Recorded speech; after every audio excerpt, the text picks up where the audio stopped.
Violeur au-delà du périph', séducteur en deçà. Najat Zougari.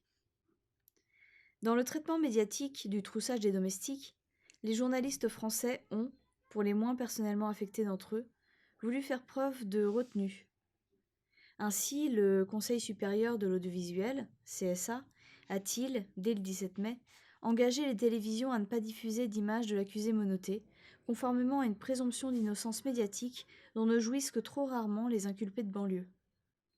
Selon donc que vous soyez un jeune noir de cité ou un vieux politicien blanc, les jugements médiatiques vous rendront sans la moindre retenue odieux violeur ou, avec retenue, séducteur malheureux. Dans ce partage raciste des violences sexistes, il est également sous-entendu que seuls les hommes de la première catégorie détestent les femmes, de façon innée, chez ces gens-là, ou acquise, à cause de leur culture et de leur religion. Les hommes violents cultivés dans la culture dominante, à rebours, aiment les femmes. On dira souvent d'eux qu'ils les aiment mal, voire trop. Ainsi, la violence des élites sera-t-elle systématiquement justifiée dans la sphère des médias dominants? Tandis que certains politiciens, et les médias qui les servent, rêvent de déchoir les premiers de leur nationalité, ils protègent les seconds du puritanisme anglo-saxon et du système judiciaire américain.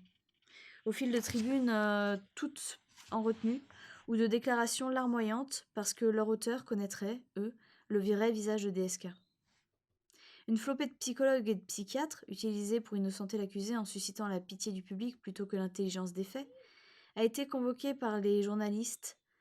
On les trouve notamment dans les colonnes du Monde, les facteurs psychologiques de l'affaire DSK, 3 juin, et du Figaro, du FMI à la prison, la chute de DSK vue par les psychiatres, 17 mai. Le recours à cette expertise est révélateur d'une partialité car elle transforme, par un tour de force frappé du sceau de la scienticité, l'accusé potentiellement coupable en victime de sa propre pulsion, le pauvre. Autrement dit, si on l'écrit avec la retenue des médias dominants, DSK aurait été la victime de sa pulsion de séducteur invétéré.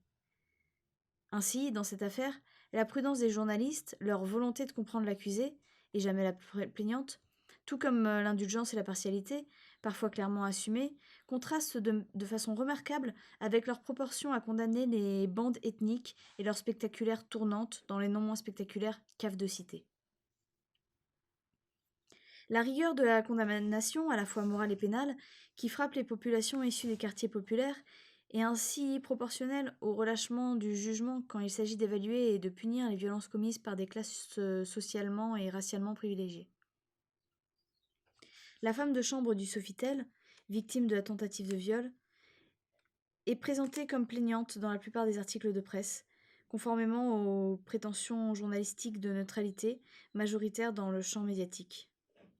Nafissatou Diallo est toutefois, dans le même temps, qualifiée d'accusatrice de Dominique Strauss-Kahn par la rédaction de Paris Match, celle qui a fait tomber DSK, 17 mai. LCI et l'AFP, dépêche datée du 18 mai. Un article du Monde, mu par un curieux souci d'élucidation du crime sur des fondements ethnologiques, recycle cette appellation péjorative en s'intéressant à la vie guinéenne de l'accusatrice de Dominique Strauss-Kahn. Personne, en revanche, ne s'intéresse à la vie américaine de l'accusé. Question de retenue, qui d'ailleurs ne s'applique pas à la domestique, dans le communiqué susmentionné du CSA. La femme de chambre, comme on l'a souvent nommée, n'existe qu'au prisme de l'accusation qu'elle a impudemment portée de son origine ethnique confuse, guinéenne ou sénégalaise, africaine en tout cas. Les raisons concrètes de son irruption dans le champ médiatique, en revanche, sont toujours euphémisées. La tentative de viol et le courage de réclamer justice. Tour à tour, on l'a dépeinte en mystérieuse, intrigante, accusant un Dominique grivois mais pas méchant, ou en domestique pas drôle qui se victimise. Car il suffit aux éditocrates de voir une femme noire ou basanée réclamer justice pour aussitôt déplorer l'incorrigible proportion des non-blancs à la victimisation. Bagatelle pour un viol, la défense médiatique de DSK. Beaucoup de bruit pour rien, ont estimé la plupart des journalistes hexagonaux et autres pseudo-analystes patentés de l'actualité. Au matin de France Culture, le 16 mai, Jean-François Kahn fait la déclaration suivante. « Je suis certain pratiquement certain qu'il n'y a pas eu de terrible violence de viol. Pardon. Je suis pratiquement certain, qu'il n'y a pas eu une tentative violente de viol. Oui, non, c'est bon, c'est bien ce que j'avais dit. Je ne crois pas. Je connais le personnage, je ne le pense pas. Qu'il y ait eu une imprudence, on peut le rire gourmand selon rue 89. Je ne sais pas comment dire, un troussage avant de pouffer comme un collégien. Alain Gérard Slama l'observe. Il a appelé ça une erreur de jugement. C'est très amusant. Mais Jean-François Kahn, retenu oblige, reprend avec un ton très sérieux. Qu'il y ait eu un troussage de domestiques, je veux dire, c'est pas bien, mais voilà, c'est une impression. Pour le journaliste, Jean-François Kahn, les faits dont DSK est accusé ont assurément moins d'importance que les amitiés personnelles, ses croyances subjectives ou encore ce qu'il nomme en toute rigueur son impression. Il se dessine en creux de cette intervention radiophonique un journalisme de référence, sans enquête ni investigation précise, faible avec les forts et fort avec les faibles, en un mot, impressionniste. Le viol présumé est plus particulièrement entouré de précautions langagières sexistes, dont l'exception n'aurait pas été tolérée de la part d'un jeune de banlieue. Mais on est sur France Culture et non pas dans la Cité du Mal. Aux vieux virilistes pseudo-cultivés, tout est permis, même de minimiser la portée d'un acte criminel. D'ailleurs, Jean-François Kahn ne qualifie pas l'acte de viol ou de tentative de viol, mais de tentative violente de viol, comme s'il existait des tentatives non violentes de viol. Après l'intervention d'Alain Gérard Slama et son ricanement complice, Jean-François Kahn laisse entendre qu'un viol de domestique ne saurait être assimilé à un crime. Il ne s'agit que d'une femme de chambre, après tout. Les classes populaires peuvent être assurées. Jean-François Kahn et Dominique Strauss-Kahn sont tous les deux des hommes de gauche.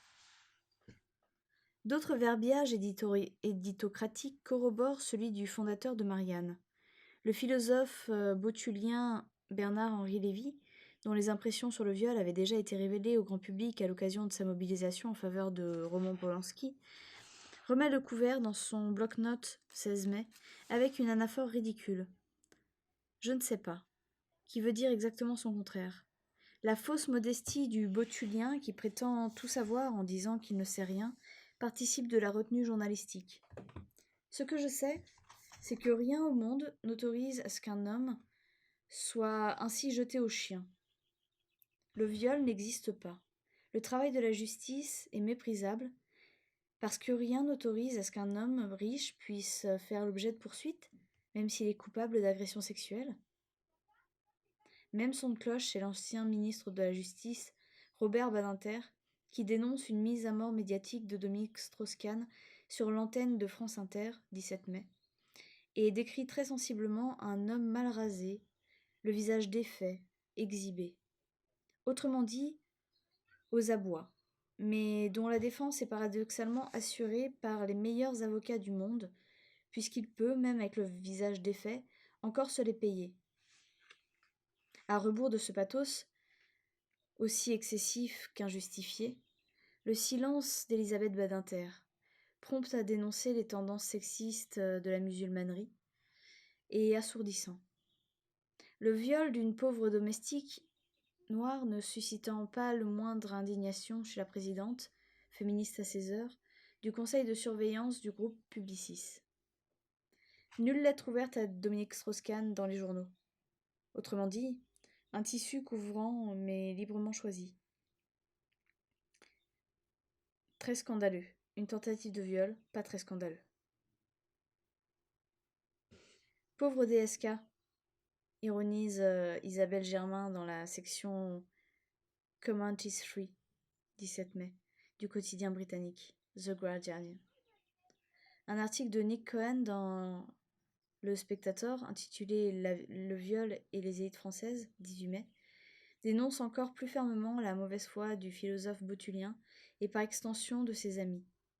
Nick Cohen écrit de lui « Il n'a pas la moindre commisération pour la victime présumée, une pauvre immigrée d'Afrique qui, selon New York Times, a dû être hospitalisée après l'agression présumée. » Le journaliste britannique qualifie le verbiage botullien de « péroraison hypocrite », tournant en dérision son usage de l'hyperbole, le caractère partial de son commentaire et son indignation à géométrie variable.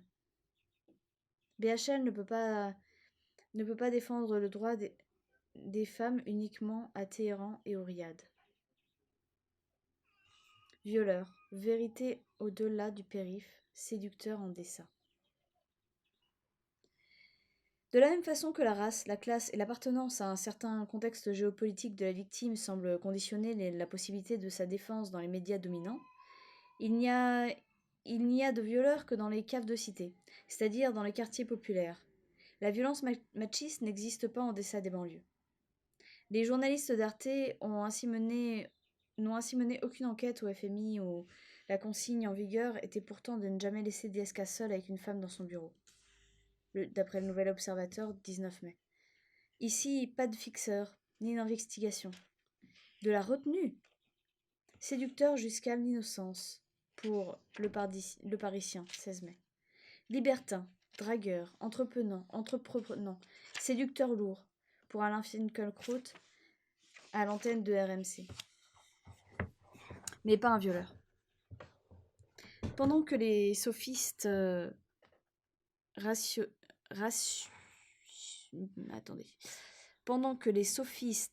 ratiocinent, la définition du viol ne se dissout pas dans un essaim d'atténuation douteuse, et l'enquête matérielle, heureusement, progresse. D'après le site de la chaîne de télévision NBC New York, le 24 mai, les analyses ADN confirmeraient que c'est bien le sperme du séducteur lourd qui se retrouve sur le chemisier de la victime. Alain Finkielkraut ne ménage pas la défense, ce qu'il qualifie d'une horreur tragique. Ce n'est pas le crime dénoncé sans pitié lorsqu'il est le fait des classes populaires, mais la possibilité même que les élites puissent faire l'objet d'une accusation. Lorsqu'il dit « sa vie a basculé dans le cauchemar », il ne fait pas référence à la vie de la femme qui aurait subi l'agression. La gravité de l'acte est fortement minimisée puisque le viol éventuel n'est qualifié que de bêtise et d'égarement. Comme Jean-François Kahn avait des impressions, Alain Finkielkraut a des sentiments. Or, les auditeurs de RMC, comme ceux probablement de France Culture, veulent comprendre les faits et non explorer les petites intériorités bourgeoises, fallacieuses et profondément ennuyeuses de l'un ou de l'autre de ces journalistes. Contrairement à Jean-François Kahn, qui ne cache pas sa relation d'amitié à DSK, la connivence d'Alain Finkielkraut se dessine plus subtilement. Il prend soin de préciser qu'il ne fréquente pas les riads de Marrakech et souligne ses désaccords politiques avec le patron du FMI.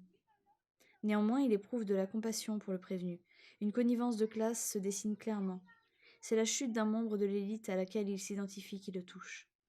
Cette disgrâce l'émeut plus que les souffrances du domestique qui porte le triple stigmate d'être pauvre, femme et noire. Alain Finkielkraut, comme l'ensemble de la défense médiatique qui entoure DSK, de sa réserve et de sa séleucitude, invoque la préemption d'innocence, là où pour d'autres il inciterait à la tolérance zéro.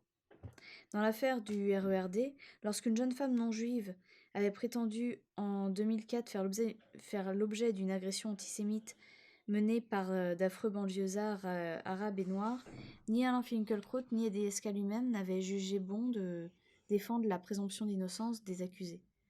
L'empressement des élites politiques et les journalistes à leur service à faire le procès médiatique de la jeunesse de banlieue, des pauvres, des arabes, des noirs, des musulmans, contraste avec la retenue de la suspension de jugement exigée dans le cadre de l'affaire DSK. À l'antenne de France 2, au mépris de toute présomption d'innocence, des inculpés fictifs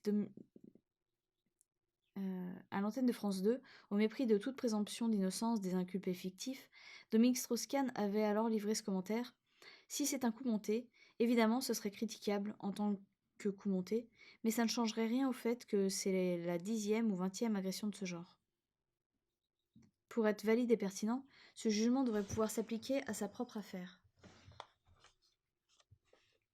Mais ce jugement-là, comme les autres jugements médiatiques relatifs aux crimes sexuels, ne résiste pas au relativisme moral des classes dominantes qui modulent leur compassion et leur sens prétendument universel de la justice en fonction de la classe et de l'appartenance religieuse et raciale des individus impliqués. Ainsi s'affiche une volonté de préserver la famille de DSK, inversement proportionnelle à la mise en scène de la famille africaine de Nafissatou Diallo. Plongée exotique dans la communauté de celles qui accusent DSK. La victime et sa famille font l'objet d'une visibilisation excessive qui contraste, une nouvelle fois, avec la retenue, la décence, le respect qui entoure celle de l'accusé. La sphère médiatique scrute le milieu de l'accusatrice. Le JDD, 22 mai, propose ainsi une plongée dans la communauté qui accuse DSK. Aucune semblable immersion dans la communauté de l'autre partie ne sera proposée au lecteur. L'introduction de cet article, signé Marie-Christine Tabet, ressemble à une façon presque assumée à une carte postale coloniale dont elle a, diront les nostalgiques, le charme suranné. Le port de tête est altier, les cheveux bruns élégants coiffés ont été lissés et crantés sur les côtés. Le portrait évoque un cliché des années 1950 aux couleurs retouchées. Cette jolie africaine aux allures de princesse est la femme la plus recherchée de la planète. Le texte trace ensuite le parcours de Nafissatou Diallo, non sans multiplier les ellipses qui accentuent la dramaturgie obscène du récit. C'est une femme peule et musulmane, nous apprend la journaliste, ou, évoquant la rencontre avec la sœur de la victime, c'est son mari qui sert d'intermédiaire. Enfin, l'article se clôt par le constat des difficultés auxquelles sera confrontée la victime, notamment l'avidité des médias, mais surtout le regard implacable de la communauté, de sa communauté. Comme si son milieu d'origine ne pouvait pas, tout au contraire, lui apporter un soutien. Dans l'imaginaire postcolonial, certaines communautés ne peuvent être que préjudiciables à leurs membres, surtout féminins. Dans le même genre de petits reportages évocateurs de Tintin au Congo, on retrouve celui du Figaro, 24 mai, intitulé « Tiakoulé en Guinée, village de l'accusatrice de DSK ». Toujours nulle trace d'un papier anthropologique tel que Neuilly-sur-Seine en France, village de celui qui aurait violé Nafissatou Diallo. Dans une tribune datée du 8 juin, qui ressemble à la dissertation ratée d'une étudiante en lettres, une journaliste de Marianne souligne le caractère allégorique du procès, la fièvre allégorique, l'allégorisation. Rien n'est moins vrai. Ce procès n'est pas l'affaire d'une allégorie innocente contre une allégorie coupable, comme elle le prétend dans les termes incompréhensibles de son raisonnement fumeux. C'est le procès réel d'un homme accusé d'une agression sexuelle réelle. Mais la journaliste des figures de style pêche par son idéalisme. De la lutte des classes, écrit-elle encore, on peut faire un slogan, un livre, une philosophie. Seuls les journalistes des médias dominants se bercent encore de l'illusion qu'ils font ce qu'ils veulent de la lutte des classes. Que c'est une idée philosophique démodée et qu'en somme, la réalité et les phénomènes sociaux dépendent de la perception qu'ils en ont. C'est toute l'immodestie des taupes néolibérales, malvoyantes et stupides, mais sûres de leur lucidité et de leur intelligence, promptes à surimposer leur représentation objective à un réel qu'elles ne font jamais l'effort d'examiner. Nafissatou Diallo est noire, mais au lieu de traiter ce paramètre conformément à la réalité de la condition minoritaire des Noirs dans une société blanche, les journalistes français ont au mieux exotisé cette donnée, au pire ils l'ont dissoute dans une critique allégorisante de l'allégorie. Angela Davis a souligné dans son livre Women, Race and Class la réalité sociale suivante qui n'a rien d'une idée abstraite. Aux États-Unis et dans les autres pays capitalistes, les lois sur le viol ont été éditées à l'origine pour protéger les hommes des classes supérieures dont les filles et les femmes pouvaient être agressées. Ce qui pouvait arriver aux femmes des classes populaires n'a que rarement inquiété les tribunaux. Par conséquent, il est à souligner que très peu d'hommes ont été poursuivis pour des violences sexuelles qu'ils avaient infligées à ces femmes. L'un des traits saillants du racisme est d'avoir toujours posé que les hommes blancs, et tout particulièrement ceux qui possèdent le pouvoir économique, ont un droit d'accès incontestable au corps des femmes noires. Au final, la défense médiatique de DSK, qui n'est que le reflet de la base matérielle où elle s'enracine, refuse d'admettre la réalité de l'intersection entre sexisme et racisme. Cet aveuglement volontaire sur les privilèges de race et de classe n'a rien de surprenant. En reconnaître l'existence mettrait en péril les profits matériels et symboliques dérivant d'une justice sociale qui n'a rien d'allégorique. Le relativisme moral, consubstantielle à la négation des enjeux de classe et de race, pourrait bien être fatal à la société qui le met impunément en œuvre. Comme l'a souligné Aimé Césaire dans un discours sur le colonialisme, chaque fois qu'il y a eu au Vietnam une tête coupée, un œil crevé, et qu'en France on accepte une fillette violée, et qu'en France on accepte un malgache supplicié, et qu'en France on accepte, il y a un acquis de la civilisation qui pèse son poids mort. Une régression universelle qui s'opère, une gangrène qui s'installe. L'expression de troussage de domestiques, ainsi que la réserve ou les ricanements grivois visant à minimiser le viol d'une femme de chambre noire, marque un nouvel assentiment de la France à la mythologie humaniste où n'existerait ni race ni classe, mais où, par la voie de ces médias dominants, les intérêts de race et de classe sont toujours bien gardés.